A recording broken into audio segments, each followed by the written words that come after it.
ಒಳ್ಳೇದಾಗ್ಲಿ ಇಷ್ಟ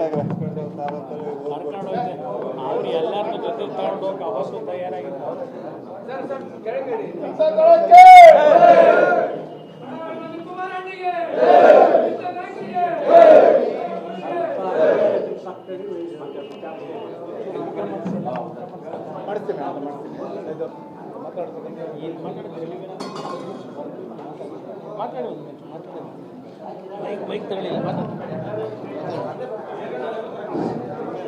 ಎಲ್ರಿಗೂ ನಮಸ್ಕಾರ.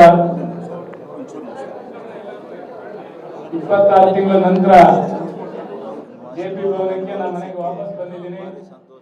ಎಲ್ಲ ನಮ್ಮ ಅಭಿಮಾನಿಗಳು ಮತ್ತೆ ನಮ್ಮ ಕಾರ್ಯಕರ್ತರು ಅವರೆಲ್ಲರ ಬೆಂಬಲದೊಂದಿಗೆ ನಾನು ಮತ್ತೆ ಜೆಪಿ ಭವನಕ್ಕೆ ಕುಮಾರಣ್ಣವರ ನಾಯಕತ್ವ ಮತ್ತೆ ಕುಮಾರಣ್ಣವರ ನೇತೃತ್ವದಲ್ಲಿ ಜೆಡಿಎಸ್ ಪಕ್ಷನ ಬಲಗೊಳಿಸಬೇಕು, ಜೆಡಿಎಸ್ ಪಕ್ಷನ ಕಟ್ಟಬೇಕು, ಪ್ರಾದೇಶಿಕ ಪಕ್ಷನ ಉಳಿಸಬೇಕು, ಪ್ರಾದೇಶಿಕ ಪಕ್ಷನ ಬೆಳೆಸಿ ಈ ರಾಜ್ಯದಲ್ಲಿ 2028ಕ್ಕೆ ಕುಮಾರಣ್ಣವ್ರನ್ನ ಮುಖ್ಯಮಂತ್ರಿ ಮಾಡಲಿಕ್ಕೆ ನಾವು ನೀವೆಲ್ಲ ಹಗಲಿರುಳು ದುಡಿದು ಪಕ್ಷ ಸಂಘಟನೆ ಮಾಡಿ ಕುಮಾರಣ್ಣವ್ರು ಹೇಳಿದಂಗೆ ಹೆಗ್ಗಡದೇವನಕೋಟೆ ತಾಲೂಕು ರಾಜ್ಯದಲ್ಲಿ 2028ನೇ ಇಸ್ವಿಗೆ ಮೊದಲು ಅನೌನ್ಸ್ ಆಗಬೇಕು ಅಂತ ಕುಮಾರಣ್ಣವರು ಹೇಳಿದ್ದಾರೆ.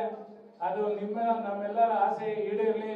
ನಿಮ್ಮೆಲ್ಲರ ಸಹಕಾರ ಆಶೀರ್ವಾದ ಇದೇ ರೀತಿ ಕುಮಾರಣ್ಣವ್ರ ಮೇಲೆ, ಪ್ರಾದೇಶಿಕ ಪಕ್ಷ ಜನತಾ ದಳದ ಮೇಲೆ, ನಮ್ಮ ಮೇಲೆ ಇರಲಿ ಅಂತ ಹೇಳಿ ನನ್ನ ಮಾತು ಮುಗಿಸ್ತೀನಿ.